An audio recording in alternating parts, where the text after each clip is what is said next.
a difference and text CAR to 900 to win a car with GAMCEL.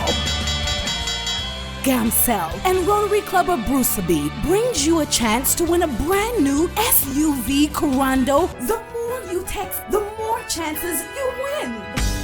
Join GAMCEL today for your chance to win a car, fridge freezers, televisions, smartphones, and lots of cash prizes. Draws will be held live on GRTS TV. Proceeds will be used to help the humanitarian activities of the Rotary Club of Bruceby in the Gambia. Every SMS costs $10. Your SMS could save someone's life. Join us and text CAR to 900 today. A brand new SUV Corando awaits you. Rotary, making a difference. GAMCEL, Yai Borom.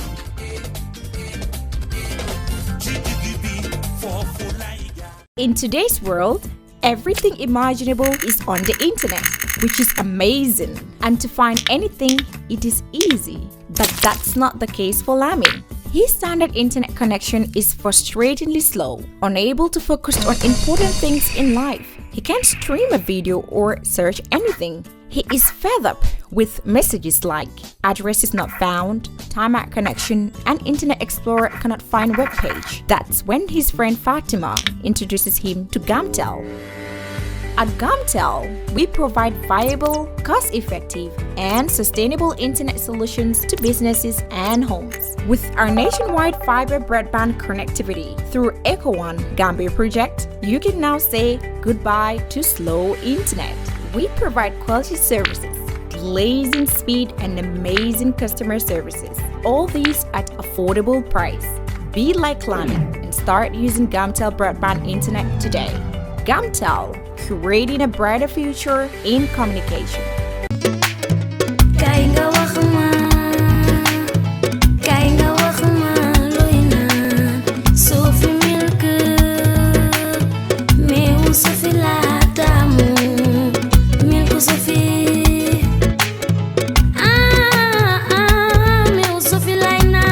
Sophie meew la bu sell te neex baax na ci halal ak mag yépp am na calcium, iron, protein ak vitamine yu bari.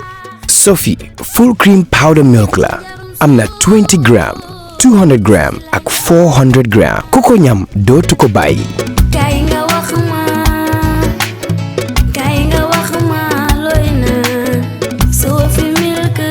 Sophie, proudly Gambian.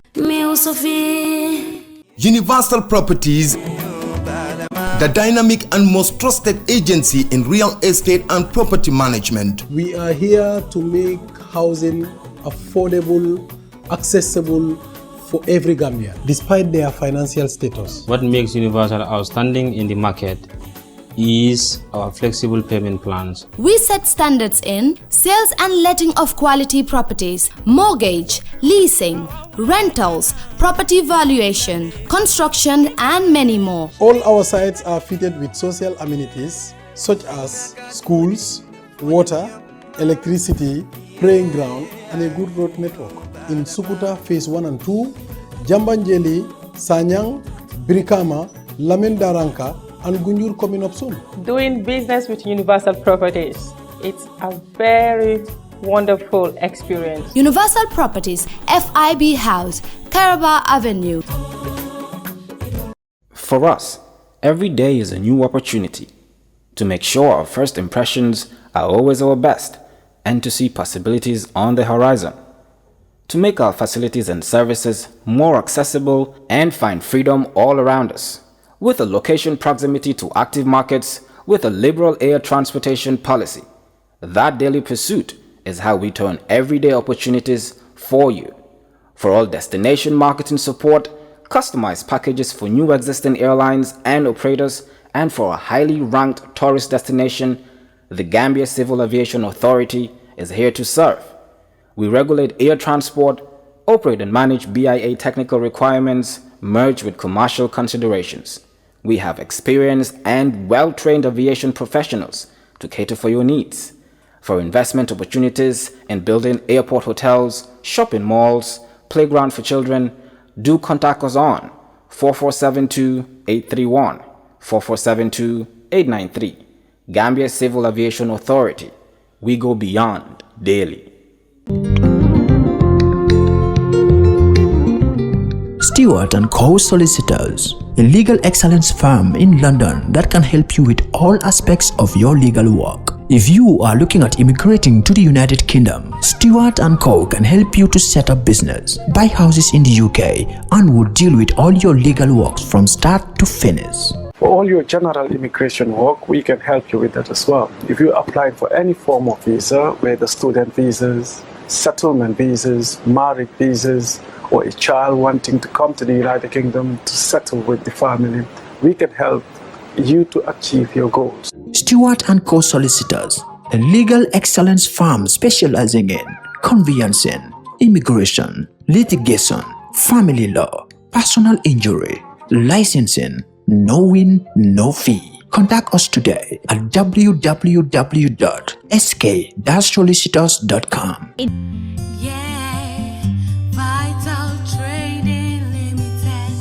Do you want the best in office supplies? Do you want value for money? Then look no further. Vital Trading Limited is here for you. Vital Trading Limited is the best in town when it comes to office supplies and all your printing needs. We brand, rebrand, design and print logos, flyers, caps, pens, 3D signboards, neon signboards, envelopes, and many more. We also have bank coin counters, bank note counters, fire protect safes, just to name a few. At Vital Trading Limited, satisfaction is guaranteed and we deliver on time. Visit our office today on the Bertel Harding Highway opposite the GNPC petrol station.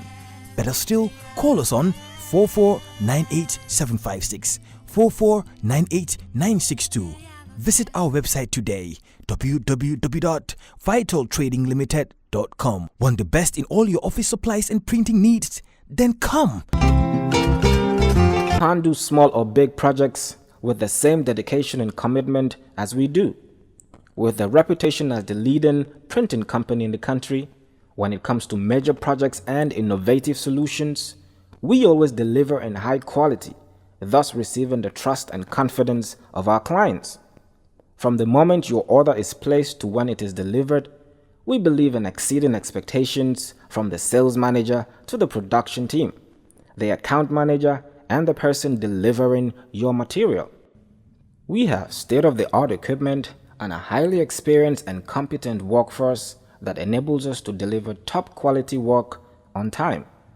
At reasonable prices, we provide our clients with multiple solutions right from conceptualizing, designing, printing, binding, publishing, and distribution.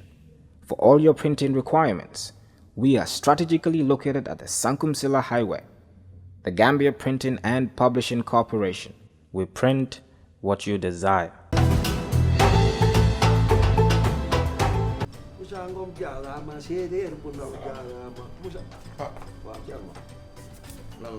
Sampa deena déedéet daf ma yónni woon ma joué ko bii waaw yàlla def mu gagné jàppoon $100,000 la la ilaha illallah te yow xam nga ne sama papa dafa amee cardiaque yow da ngaa dof yow xam nga luy $100,000 xam naa ko kay man naa lu ñëw bëggoon nga dimbali ci demal na nga def damaa toog rek sama xel mi ne ci yow xam nga bërki démb li daal si benn waay fee waaw ma romb ko rek bërki démb waaw muy yuuxu di tëb ma ni kii lu ko dal ñu ne ma daal ci loto gaming Gambie bi la laal jar na ko laal na ci lu di waaw nga dafa am quarté am kente am tiercé waaw maanaam nag tey jii kente bi la te jackpot bee passé xaalis kente mooy lan kente maanaam mooy juróomi fas yi waaw beneen bi am na quarté mooy ñeenti fas yi ak tiercé tey nag xaalis bi daa gën a yokk lu tax ndax jackpot bële dañ kaa tegaat ci bii maanaam juróomi fas yi boo ko jàppee ci ordre mooy risque nga désordre bi sax day fay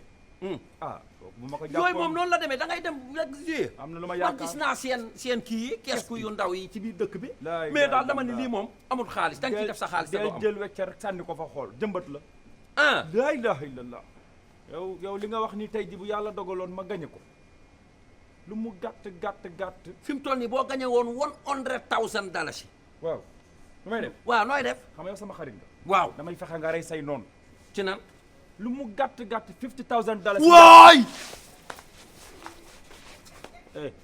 Thierno woowee ambulance. lan la lu xew nii sa baay gay dee na.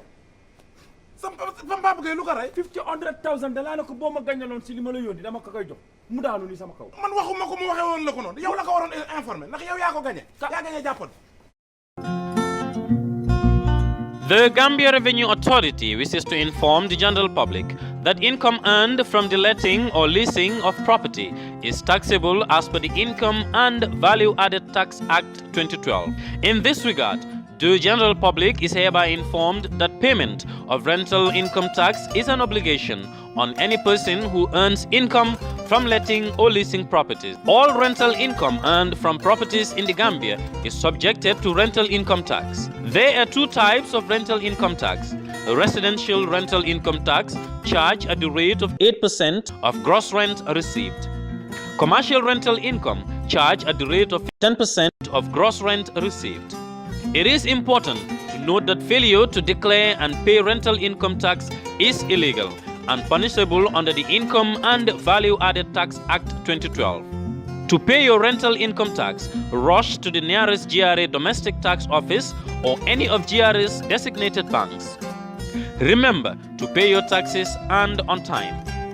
GRA, collecting revenue for national development. Now that I have saved some money to build my dream home, I'm really confused about which estate company to approach. My friend had a bad experience with a particular estate agency after completing his payment and could not even get his title deed. This is serious. Good afternoon. How are you? Thank you. My name is Oli. I'm from EJ Investments. I'm set. Thank you. You know, I must say you came at a very right time. Really? I was thinking about houses. Great. What can your company offer me? EJ Investments can offer you a lot. We're unique in the market. Okay. We own our properties and we ensure that they're developed with modern technologies. They're affordable and they are strategic locations. We don't just sell pieces of land, but we create settlements. What makes your company different from others? We're different from all real estate companies in the Gambia because what we have to offer is affordability, safety, and security. We ensure that you get a legal contract from when you pay your deposit, and within 4 weeks of paying your final settlement, we make sure you receive your title deed. 4 weeks? 4 weeks. That's interesting. Yes. Now tell me, what real estate serves your needs? It's absolutely EJ, investment, and real estate agent.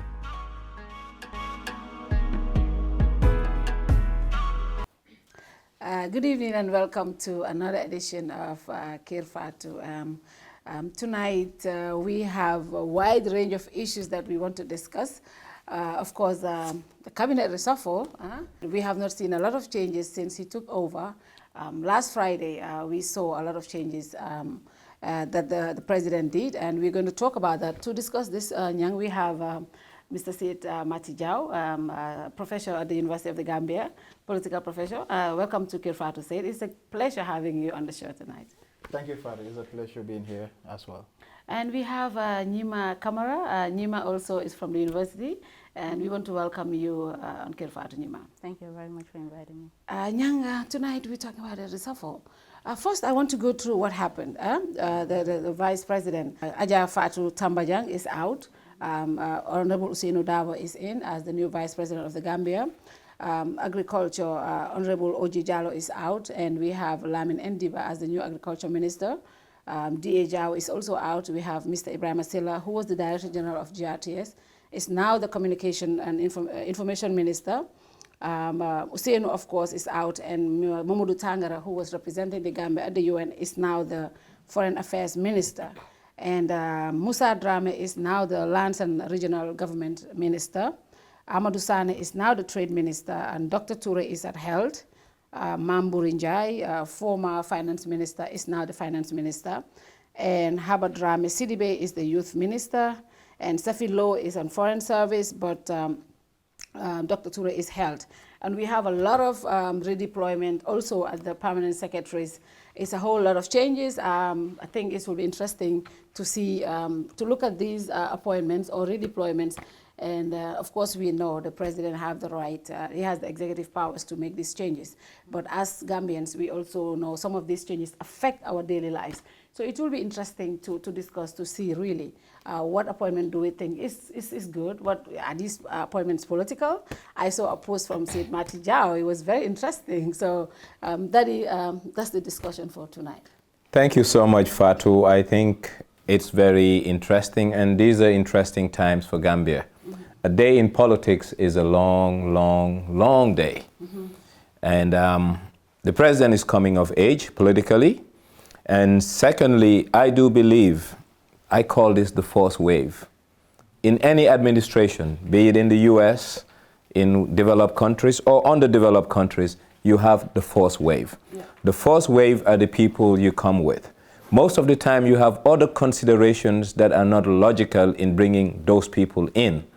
And after a while, once the government matures, you tend to see realities. And the more you see realities, you become result-oriented. And you try to get the type of people that you believe can move your program. If you look at Jammeh, the first few ministers he had, that was his fourth wave. After the second wave, he had stability. And stability will emerge after this going forward. So interesting times, like I said, for the Gambia. And it's his prerogative at the end of the day, because we voted for one person and one person alone, and that's the president, His Excellency. And the decisions he make, good or bad, will fall on him, and on our scorecard, when we go back to the polls, we'll decide. It will definitely fall on his scorecard, but as citizens, some of these things, the reason why we talk about them, because we don't want it to affect us. Some of these appointments will affect us directly, especially the appointments like the Trade Ministry, where commodities are discussed. All other ministries affect us indirectly. So that's why it's always good to look at these appointments and see which one do we think is really effective, which one do we think really could have been done differently. So NYIMA, what's your take on this? What would you describe this reshuffle as? Yeah, how would you describe it? The reshuffle have indicated a few things. One of it being, which has become a talking point for most analysis, is that Barrow is trying to flex his muscle, because the call for reshuffle has been very strong recently. So it's an important time for him to show that he is the one in charge. And he has the prerogative, like you said, to do that. And we cannot question what he does. We cannot object to what he does, because he has the rightful he is within the law to do what he does. But as citizens, we have every right to question his actions, because it has a direct impact on our lives. Therefore, what we can do is to show them the right way as to how we see it should be done. For example, what I am concerned about as a woman is seeing the progress we have made since the last republic that have been here in inviting women to participate in politics, and seeing that to having a beginning to have a setback in terms of the number of women that are now in cabinet. And also another indication of something that we have learned from this is also maybe about whether the coalition government is strong enough now. Because we have seen people who have been removed from their position that we, from the outside, are seeing to have been making a real impact on the progress of the government. So these two things were something that I personally have learned from the reshuffle, and I think that's something we should discuss around. I think we will definitely get into that, especially the representative of women and youth in like a lot. That has been the talking point on social media and in everywhere actually. So we will definitely get into that more detail, especially. But Said, a lot of people said Barrow is trying to flex his muscles, but maybe he's doing it in a very strategic way. The vice president, who was the mother of the coalition, she was like the person that everyone saw as the one who brought everybody together, it's just been sacked. This is something that none of us saw. At least I didn't see that coming very soon. Yeah, I think for me in politics, like they say, the only constant thing there is surprise, and I think we were surprised to the fact that we thought the former vice president was that powerful, and then she has that power to stay there. Even some people went even beyond to argue that she had a parallel government, which we are not sure of. But I think so far what has happened shows that Barrow is in charge, like NYIMA mentioned, and like a lot of other people mentioned. But it's a bit disappointing to those that thought that the coalition, that expect that the coalition government will continue to be in place, because this shows that there's a final blow to the coalition government. Yeah. And I think like many other issues happening, it's a very interesting, but it's also very disappointing, and that removing her shows that also the number of women in cabinet also has been reduced. And I think, yeah, it's a big blow to the women movement. It's a big blow to the women movement, Daddy, and politically, a lot of people are saying, I mean, Barrow is trying to go back to the roots. What we saw earlier on social media, at least, is Barrow having an issue with the UDP, especially the coming of the Barrow youth movement, and the UDP are adamant, saying we don't want any youth movement. We have a UDP movement. You either come back to us or we disown you. Look, we have two things here, and we need to put it in perspective. I call the coalition a coalition of convenience that was unholy. I called it the unholy alliance. And the reason why it was unholy, the only common denominator they had together was called Yaya Jammeh. And post Yaya Jammeh, they didn't have a strategy, plan, or program to coexist. Therefore, it has outlived its usefulness, and as an instrument of governance, it was not operational nor functional. Therefore, it was there by name, but not there in terms of its functionality. So a coalition ceased to exist since the inception of the government. Let's be fair. Going to the first round of election cycle post-presidency, what did they call it? Tactical alliance.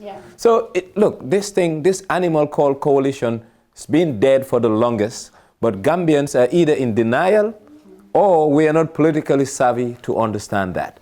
You made another comment that the president may be going back home to his base. I'm not too sure about that, because Minister of Foreign Affairs is not from the UDP. Minister of Finance is not from the UDP. Minister of Local Government is not from the UDP. I am looking at it in a different light. And the way I see it is very simple. The sheriff in town is called President Barrow. For the longest, he's been hearing chatters and rumors and murmurs about his inaction. Now he has shown Gambians, I'm in charge, and I will take this country to where it needs to go. If it works, kudos. If it doesn't, it falls back on me. For me, that's the verdict I've seen post-Friday afternoon. Interesting. I said this on my Facebook Live. There are two different aspects to this. It's either Barrow is going back to his base, or he's playing a very political good game, because the key political positions, regional government, finance, and interior, land, foreign affairs, most of these were on UDP. Yes, he didn't take them out, but they are no more UDP. Is Barrow really playing a good chess game here? What is he playing with? Should the UDP be celebrating right now? SAIT. I think this is a very difficult question, and then I think opinions are divided over what exactly it is.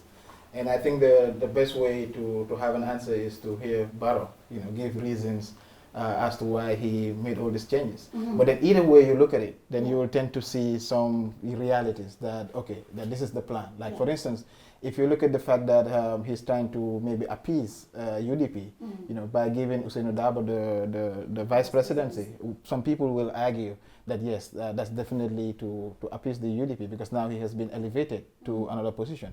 But then if you look at the role of the VP in detail, you realize that it's more of an assistant to the president.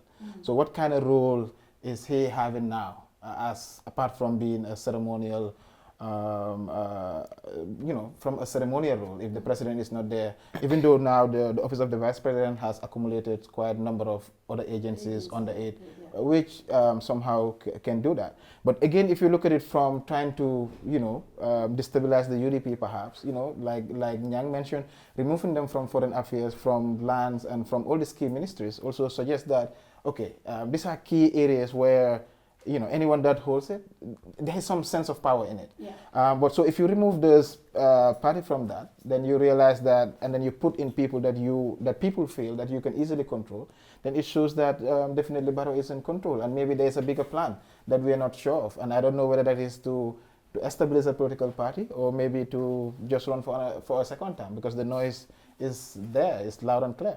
The noise is loud and clear. NYIMA, what's your take on this scenario? I just back to the coalition crumbling. Yeah. When we say the coalition is seemingly crumbling, it's just stating the fact. It's not about whether it's a good thing or it's a bad thing. Because from experience, coalitions are always formed as a political goal to secure votes. At the end of the day, when the government is in place, the president has to work with people he feels comfortable with, right? And that is what is happening. That's what we are seeing happening. The theory about Barrow trying to appease the UDP as a result of his building a youth organization, that doesn't hold water for me. It doesn't make sense to me. Because Barrow has never made any threatening move that suggests to the UDP supporters that he may betray the party. But this, in fact, the reshuffle, in fact, gives an indication that UDP is just one step away from the presidency in the passing of Darboe. Wow. Because we know what could happen. In case Barrow decides to resign now, Lawyer Darboe becomes the president, and Lawyer Darboe is the flag bearer of the UDP, right? So we can say the reshuffle is in fact in favor of the UDP rather than the other coalition members. But again, how do we say, for instance, the Barrow Youth Movement, we have seen that, and it's a clear indication. If you're going back in history, like the July 22nd movement, the way they came, like the way Jammeh metamorphosed from a military ruler to a civilian ruler, it has to do with this whole process. Yeah. And we have so far seen that, and these are indications, indicators that are showing that there's interest. In terms of the UDP, getting Darboe out of the foreign affairs where he had to travel all over the world, see a lot of things that are happening, make a lot of contacts, make a lot of connection. Now he's been removed and into the vice presidency. Yes, it's a step closer to that. But again, the appeasement part of it comes from the fact that there's been a growing disenfranchisement, or I mean, not disenfranchisement, but growing my point is, it's not wrong to make that analogy between what could happen with the Barrow Youth Movement with regards to what used to happen under Jammeh. My point is, I don't think the UDP supporters are threatened by Barrow as much, because the initiative may not necessarily be supported by Barrow, may not have been initiated by Barrow himself. It may have been from elsewhere. And I believe majority of the UDP supporters believe, they believe that. They know there is still a strong connection, there is still a strong understanding, and that brotherhood between Barrow and Darboe. That's the game. So I don't disagree that people can make that analogy between the Barrow Youth Movement and the Jammeh Youth Movement, but I don't believe that UDP supporters are very much threatened by that. Well, we have to understand one thing. Politics is a game of vested interests. And the first rule of politics is called self-preservation.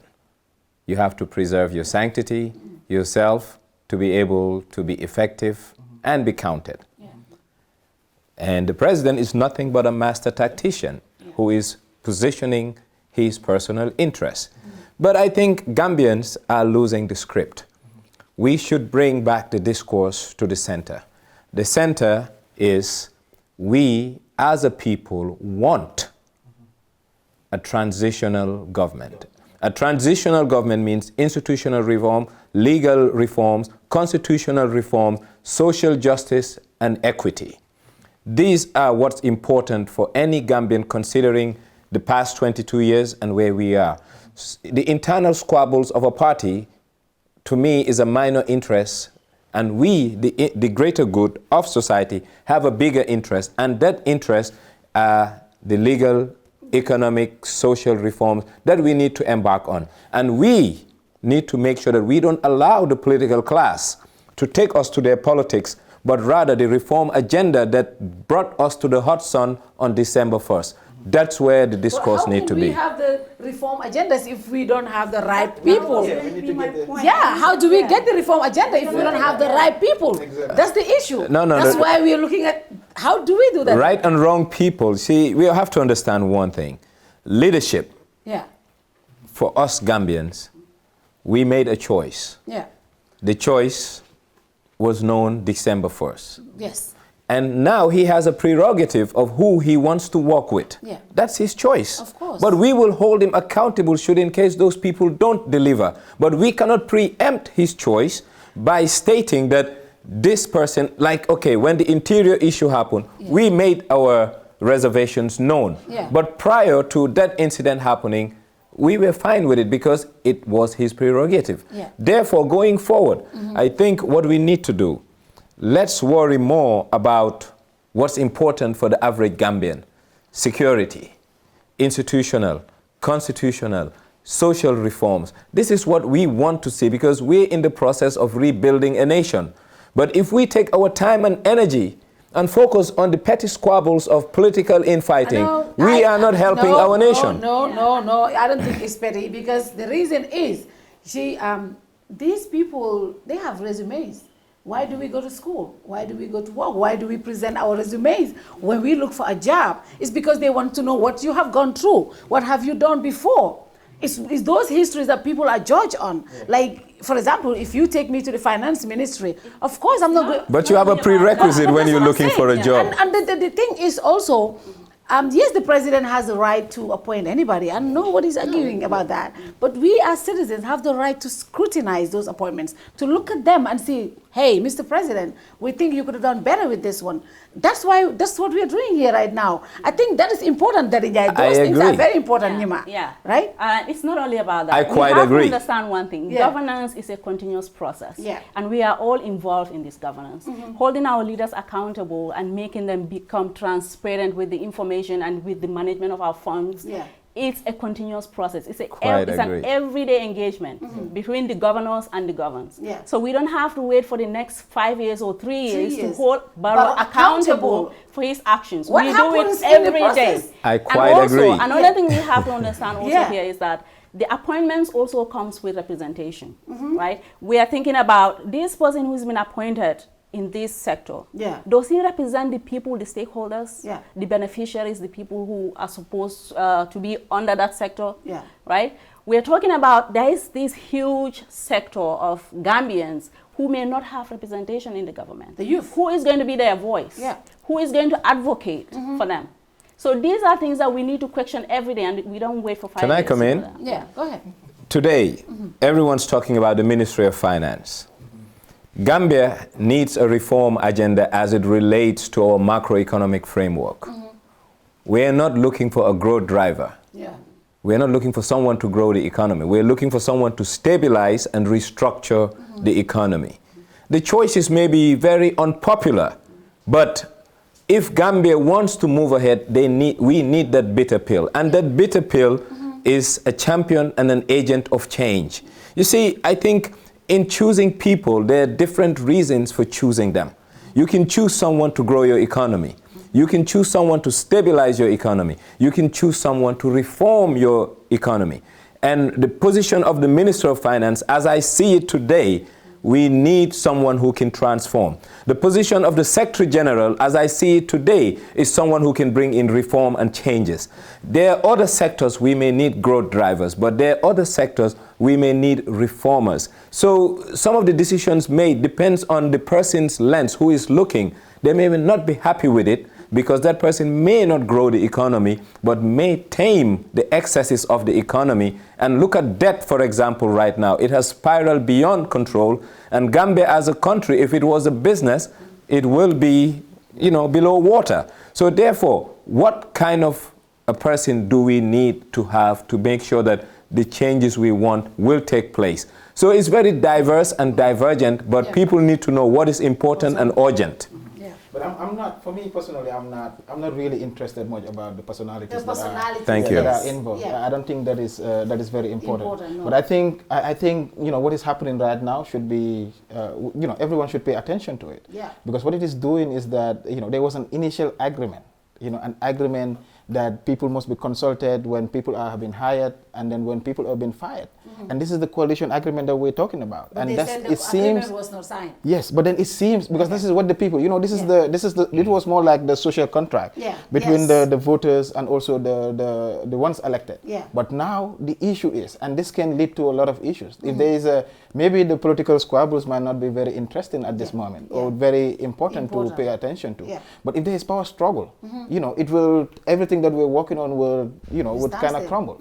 Even though we know that within this statement, within the coalition agreement, there was nothing like power sharing within it. There was no agreement that calls for that this minister or this party will hold this position. There was nothing. Everything was left for Barrow to decide, and now he has decided. So I think what needs to be done right now is for this coalition members, for Barrow himself, for everybody to come out and tell us what is the plan, what is the agenda now, so that we can know. If not, all this reform process that we are talking about, you know, will be distracted by these political issues that are going on. I agree. But I think a lot of people also made this call, a lot of us made this call a long time ago, saying, hey, the president should really, if he really wants to move, if he really wants to achieve the transition agenda that we are working on, he should just get these political leaders out of and get the competent people.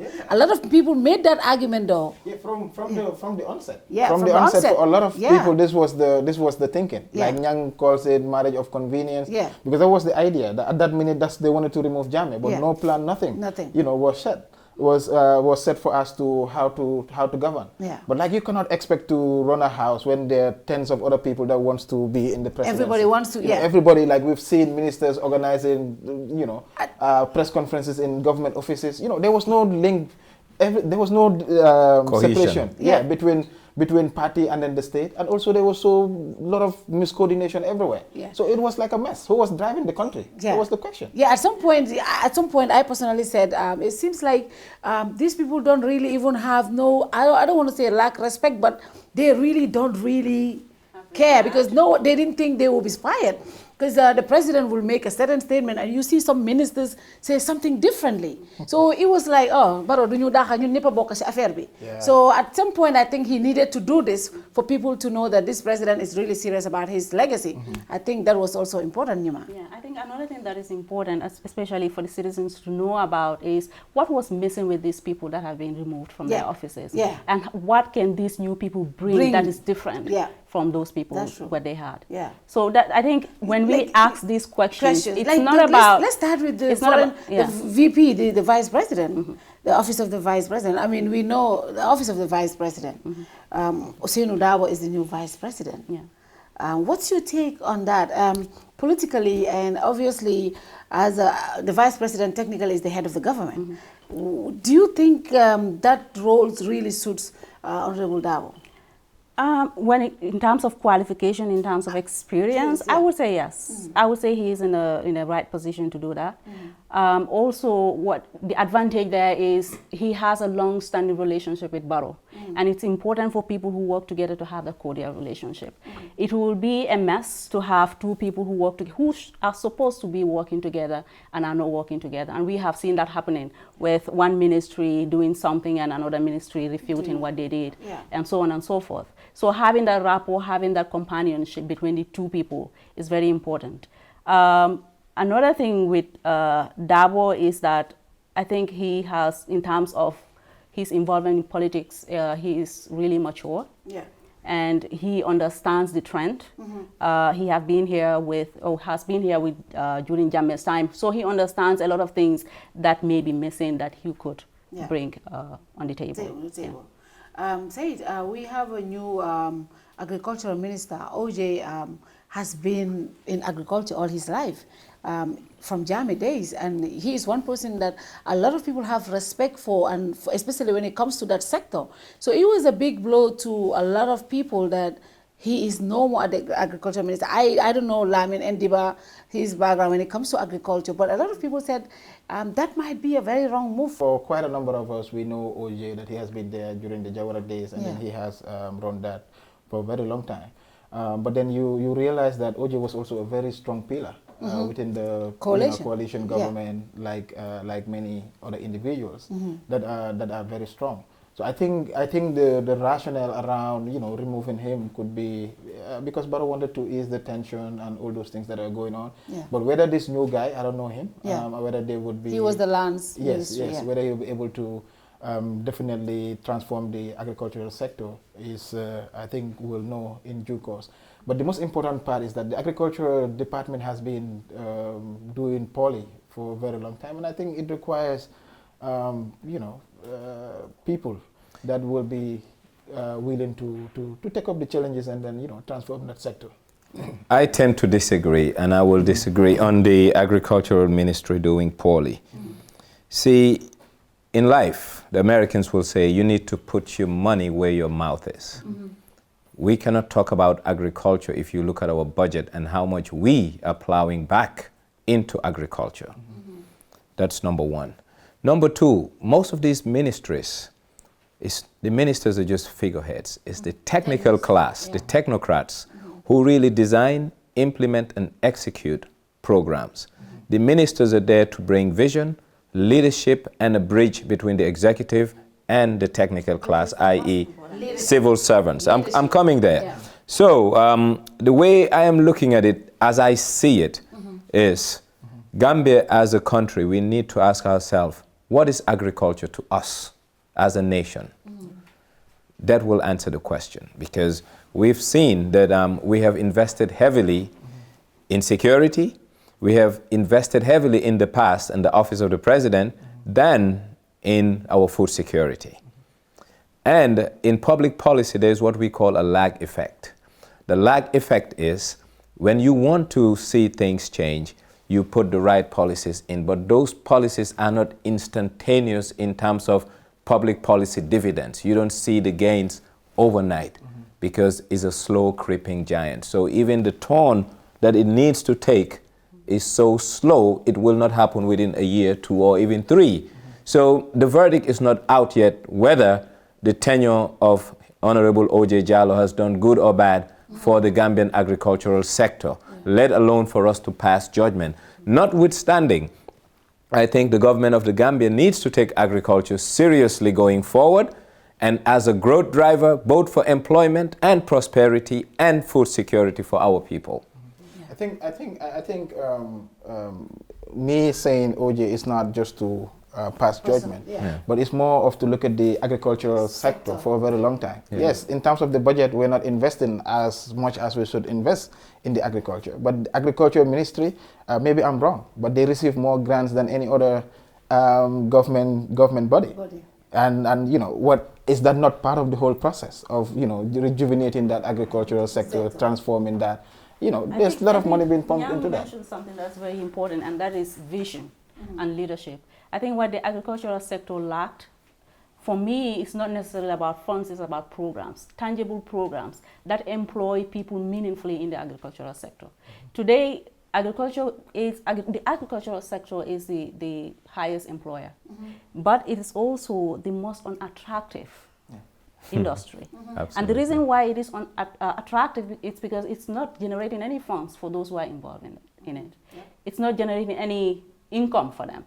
And what needs to be done now is to transform that. How do we transform the agricultural sector? Through the visions that the leaders are going to bring forth, through the programs that they're going to put in place to make it attractive to people to invest, not necessarily for subsistence, but also for businesses. Thank you. Right? And this is what is lacking. In terms of OJ's removal, I see it as a strategic move.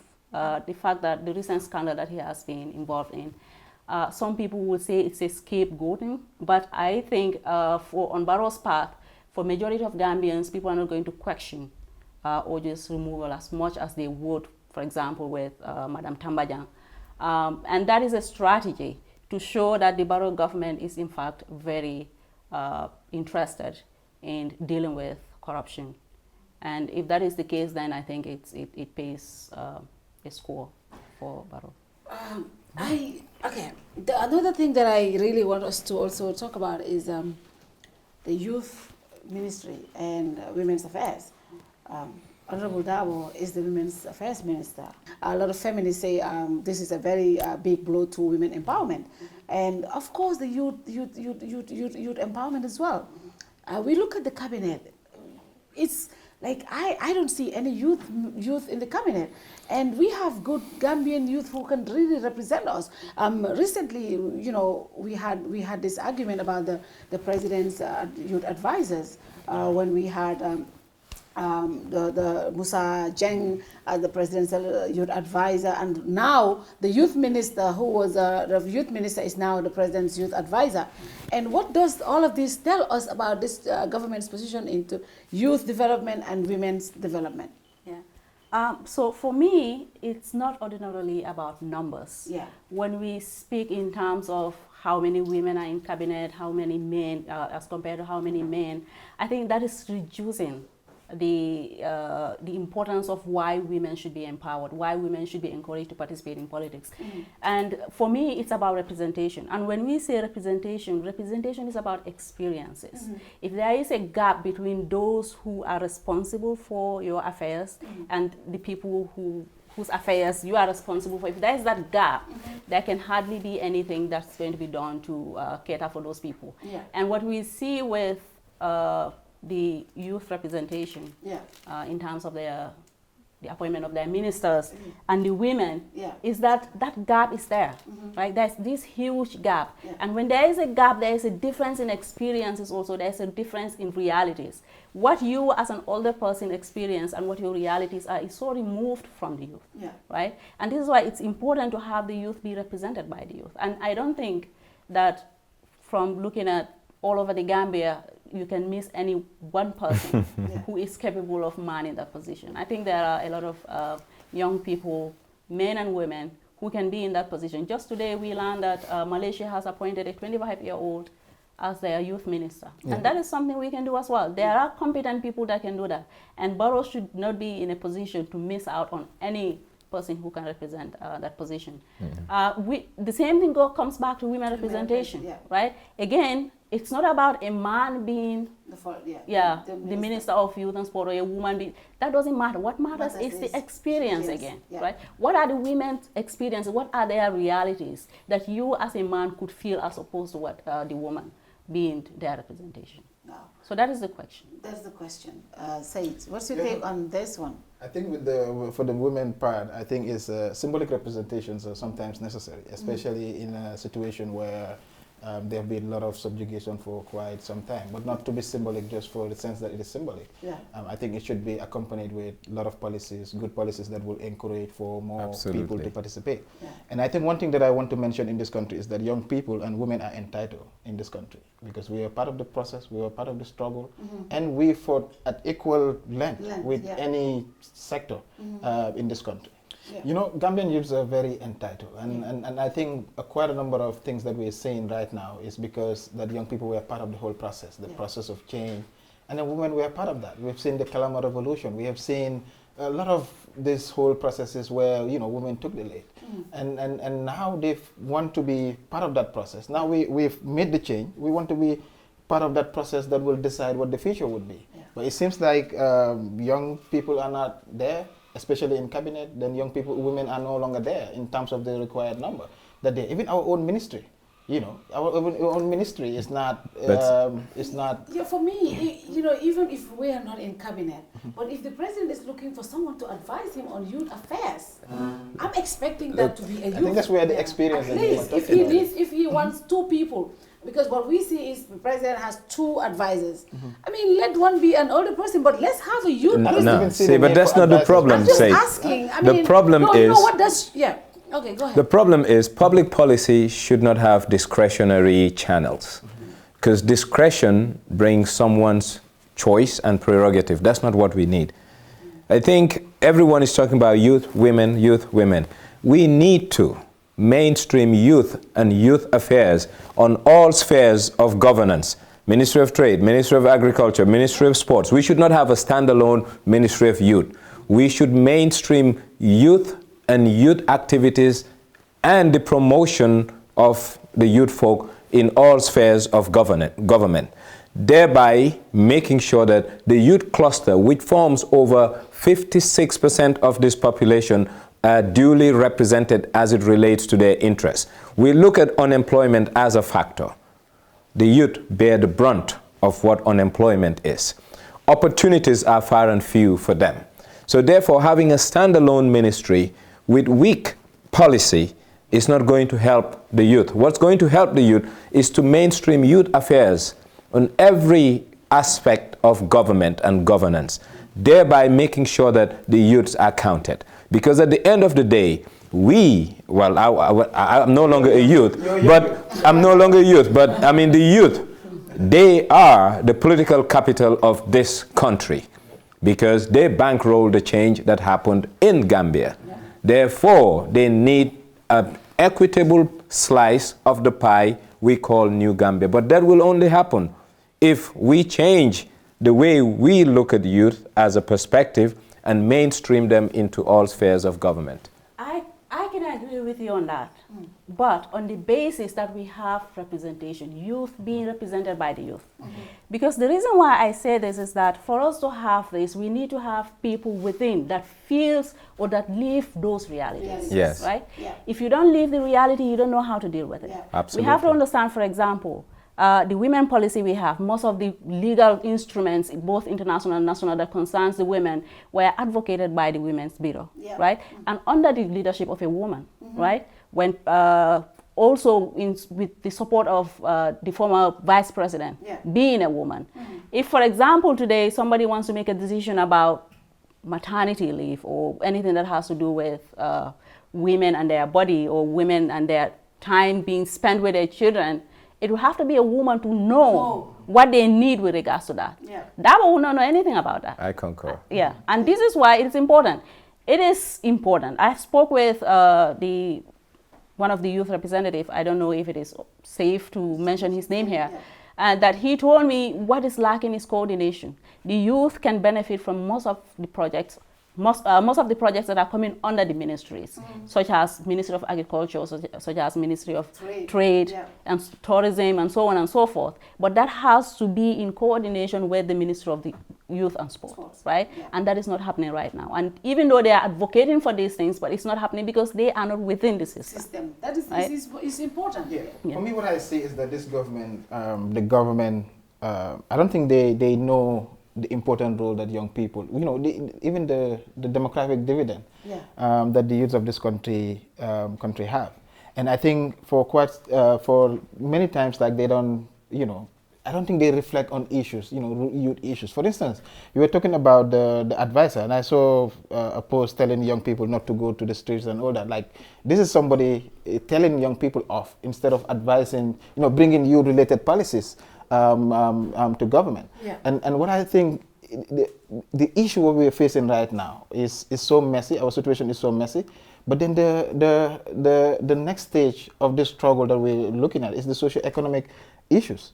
And this is where right now we've seen a lot of young people, whether it is in in Gunjur, in Faraba, these are the issues of livelihood and all those things. And I think this requires the experience that NYIMA mentioned, but also mainstreaming that Nyang mentioned, try to bring them everything together to see how best you can fix that. But there needs to be a youth representative in cabinet to be able to channel all these issues. If not, we'll be telling off that new talk like the harsh in time. And now Gambian youths were not waiting.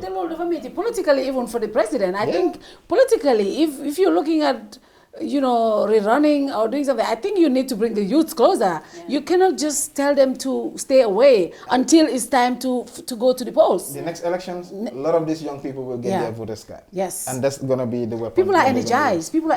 I think the president should look at this and change his policies towards the youth. I think he needs to really look at this. Huge disconnect. I think the youth of this country are realizing that they are just being used to gather votes, and when that is done, then their issues are not mainstream as they were supposed to.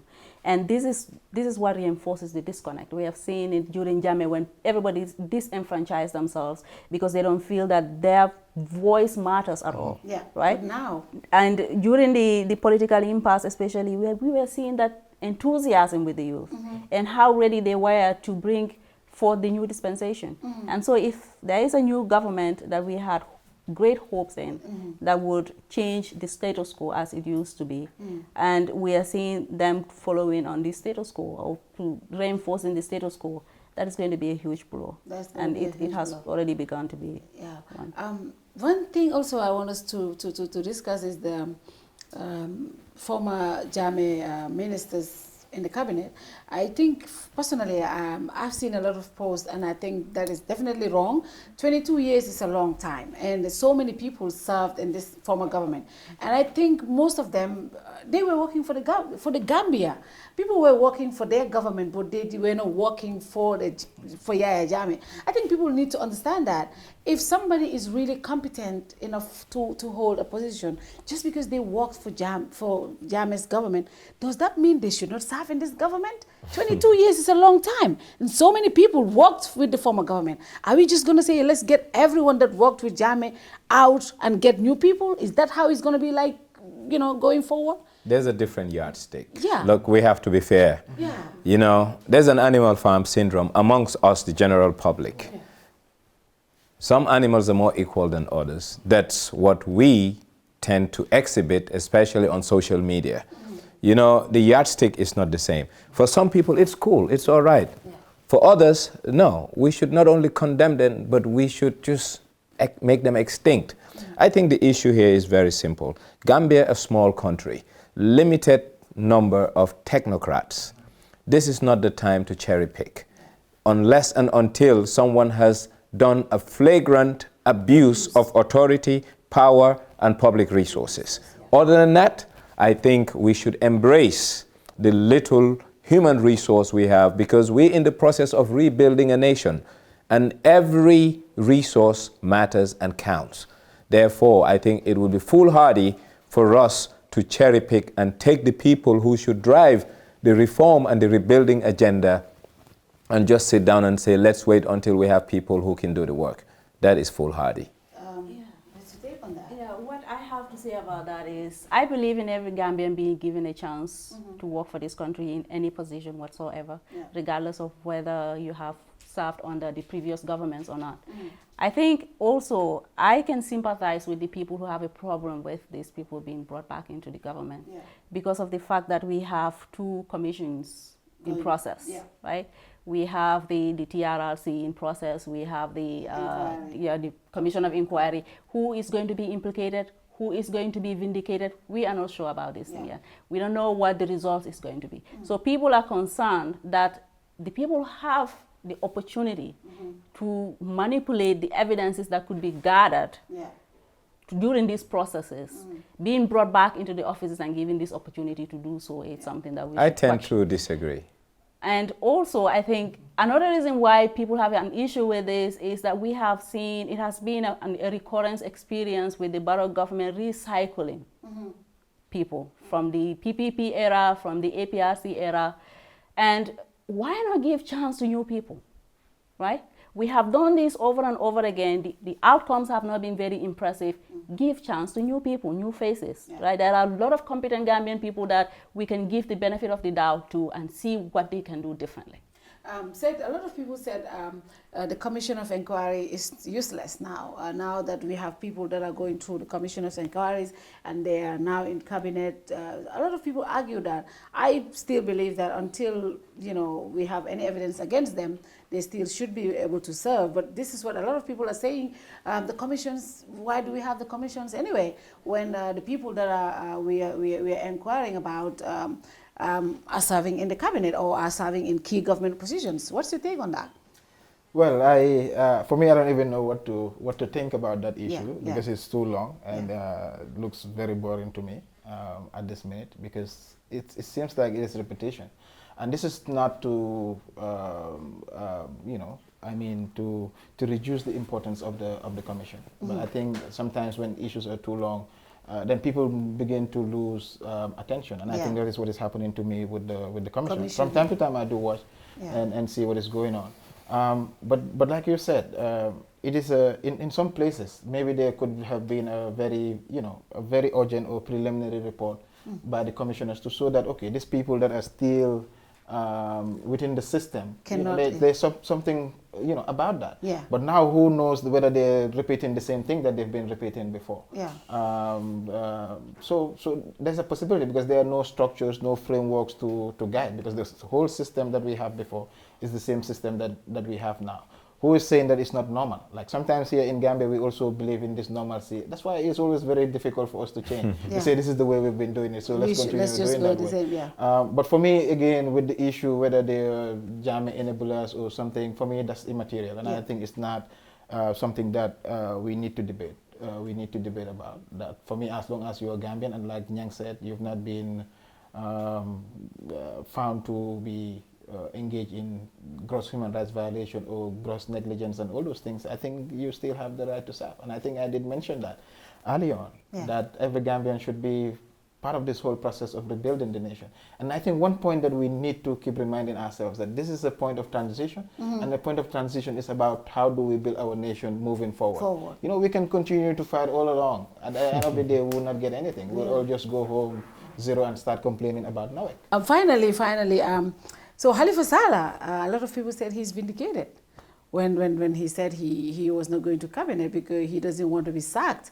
He wanted to be elected. And when he came to this show, I was very critical of him, and we said, you know, you should have served the people. We needed you in cabinet. We needed somebody like you in cabinet. But he could just turn around and say, look what happened to my colleagues. This was the coalition we formed. I had OJ on Freedom, and he was like, the agreement was for 3 years, so the president should not have sacked any of them, especially the vice president. I had him on Freedom Radio. So some of those things, when Halifa made those decisions, so many of us went after him and said, you know, you should have served. But maybe he's vindicated. I don't think Halifa is vindicated. He's not. He's not vindicated in the sense that this was an agreement, like initial agreement that people agree, but he chose not. He had that option to say that I'm not going to do it. It's not that it was a foresight that he knew that Barrow was going to fire people. It's just that for them, they felt that it was better for them to be in the parliament. And I think there was a decision that they took, and it was fine. But now to come back and say, okay, like this, because in the beginning there was no power sharing agreement in the first place. So like your time as a minister or anything, it wasn't very specific. You say 3 years, this is an agreement that you have. It was a gentleman agreement. Some say they sign it, others they say they did not sign it. You know, it created a lot of confusion, and at the end of the day, you know, Barrow can fire anybody. But I don't think it's about vindicating Halifa or anything. Yeah, I think also that what Halifa did was, we have to understand from history what Halifa has been good at, to be a constructive critic against the government. And he can only do that from the parliament. He cannot be within the cabinet and criticizing himself.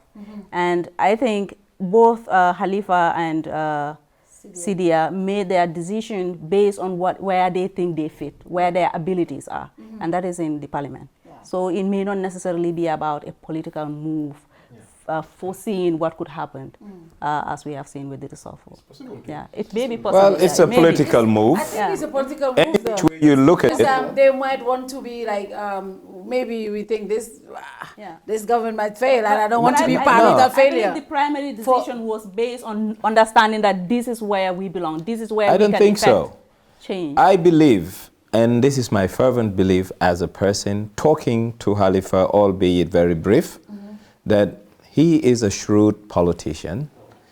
He is very smart and manipulative. And when I use the manipulative, not in a negative sense, but how to get what he wanted. He realized that this agreement has flaws. And the flaws will not help him get to his end objective.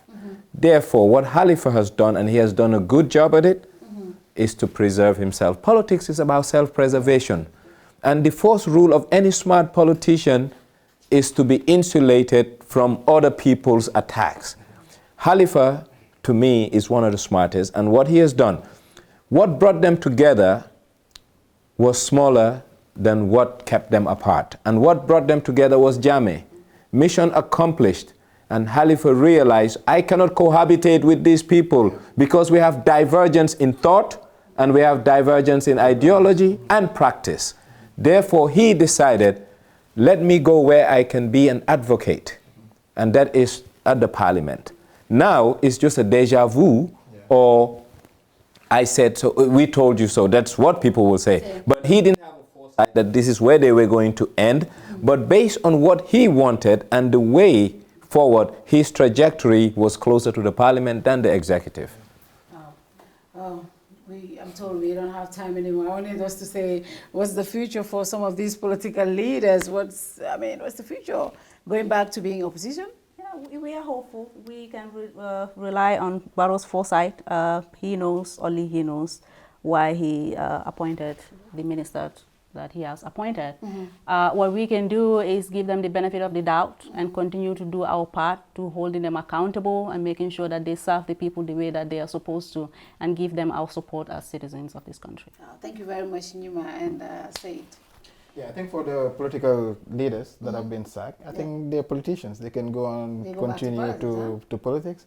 And then they still regroup as from the former coalition members. Well, maybe we'll be seeing more of coalition in Gambia in due course, especially when the electoral laws are changed, hopefully.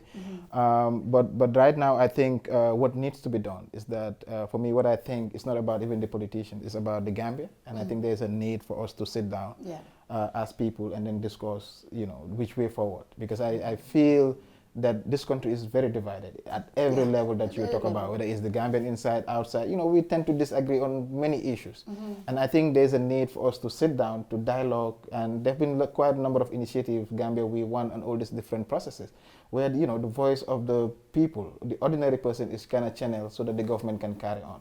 And there are urgent issues that the government needs to take care of, like the issues of security and all those things that needs to be the discussion. The politicians will continue being politicians, but they also quite needs to change their attitudes. And that know that every political party in this country should be a government in waiting. We cannot wait for them until to get into government and start learning on the job. No, they have to start doing that internal democratic processes and all those things. And I think if we do that slowly, I think we'll start moving ahead, but we need to talk as a people. We need to talk as a people. Thank you very much, SAIT. And talk we will, SAIT. And Gambia is a polarized country. And Gambia is polarized on different spectrum of the social sphere. From tribe, from economics, from, regionalism, you name it. We have all kinds of divisions amongst us. And now one thing we have seen, Gambia is coming of age, and the leadership is beginning to have character. And that character is called assertiveness. And that assertiveness got us on that fateful Friday to have what we had. And if this was a casino, we all would have lost our monies, because we would have never thought something like this will happen.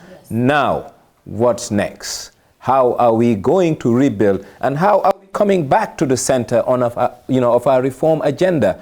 Because it's the reform agenda that's going to make us cross the bridge from the Gambia of old to the new Gambia we want.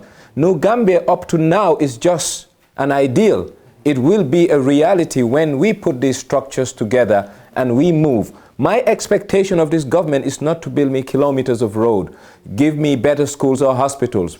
My only expectation is to give me the institutions that subsequent governments will build upon and create a Gambia that's conducive for us to live in and have a viable country which we call our own and we hold dear to it as our homeland, the Gambia. Thank you. Thank you very much. And I think the government definitely listened to our call of having information flowing, and we saw the appointment of a new government spokesperson, and we hope that brings more coordination, and obviously the messaging becomes central, and that is very important for any government going forward. Thank you very much, guys, and I think this conversation was really good. Going forward, we know the government, the president has the executive powers to appoint and put people in positions. But we as a citizen also have a right to question some of those appointments. I mean, to discuss them and give our advice as to how our government is run. I think that is very important. And then thank you very much for coming. And it's a good discussion. We want to thank you for coming. Good night to you all, and see you next week.